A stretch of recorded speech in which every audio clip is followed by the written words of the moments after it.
This presentation is on human milk oligosaccharide supplements in women with polycystic ovarian syndrome, also known as PCOS. PCOS is a hormonal condition that impacts 8 to 13% of reproductive aged women in Australia, with many undiagnosed. The most common clinical features of women diagnosed with PCOS is hyperandrogenism, which is an excess of a group of male sex hormones called androgens. Studies show that hyperandrogenism is associated with low gut microbiome diversity. Therefore, the gut microbiome is a key target for intervention. There is an association between women with PCOS and gut dysbiosis, which is an imbalance of the good and bad bacteria in the gut. The intervention for the study are human milk oligosaccharide supplements, also known as HMOs. HMOs are a component of breast milk and serves to be a prebiotic and promotes the growth of beneficial gut bacteria. This study aims to investigate whether the intervention of HMOs contributes to a healthy gut microbiome in women with PCOS that have gut dysbiosis.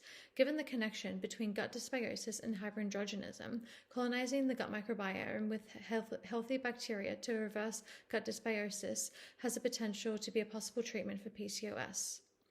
The research question is, do human milk oligosaccharide supplements influence the improvement of androgen levels in females with PCOS aged 20 to 28 with an average BMI over a 16-week period?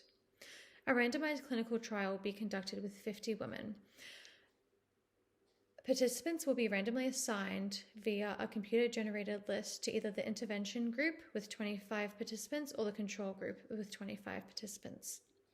Participants that are currently attending Sydney Medical Clinic and were diagnosed with PCOS using the Rotterdam criteria, which is a clinical diagnosis that requires the presence of certain symptoms, have hyperandrogenism and gut dysbiosis will be asked to volunteer.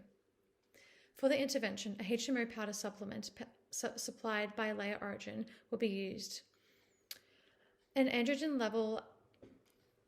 levels will be measured through a blood test, and a gut microbiome diversity will be tested through a fecal analysis. The body mass index will be measured using height and weight. The comparison of androgen levels and the gut microbiome diversity will be measured before the study, so day 1, and at the end of the study, so at week 16.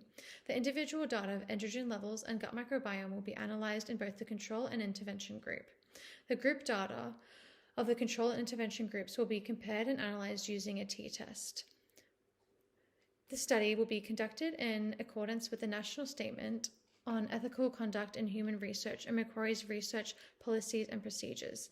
There will be an application for an ethics approval, and informed consent will be required before the study starts.